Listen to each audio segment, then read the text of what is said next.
Hi and welcome to another Stacks video tutorial. This time we're going to have a look at how to set a radio group to be mandatory. So what that means is the user has to select a value, else it will come up with a message when they submit the form saying you haven't filled in the value.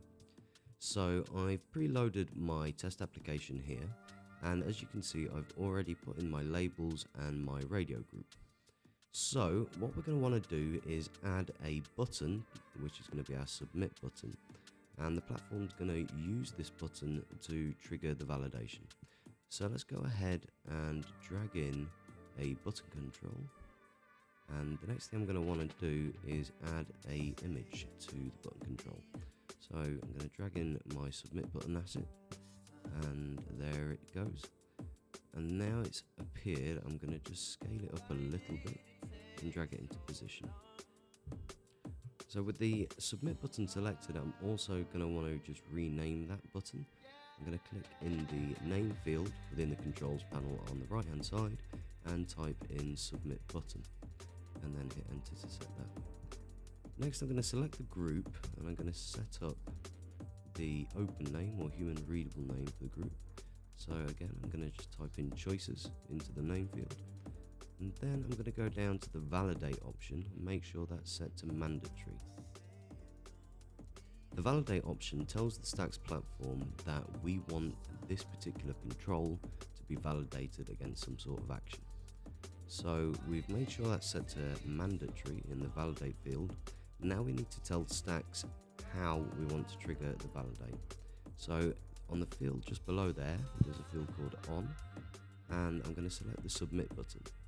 So what we've done there is we've said the radio group is mandatory, you have to give an answer, and we want to check that the user's provided a value there when we click the submit button. So that's all there is to wiring up the actual validation. So the next thing we're going to want to do is just change the button behavior itself.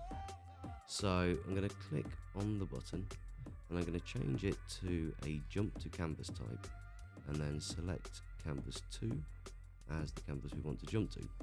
What this means is when the user submits the button, the first thing the platform is going to do is check to make sure they provided a value. If they have, it will then jump to canvas 2, which in this case is a thank you page.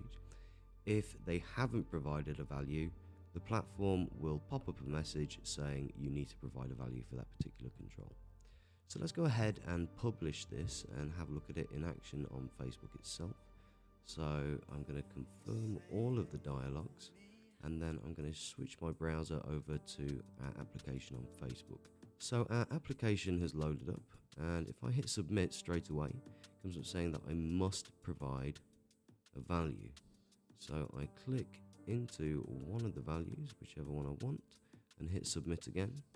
And because I provided a value, it's automatically redirected me with that jump to canvas option to the second page. And that's all there is to adding validation to a group of radio buttons. I hope this has been useful.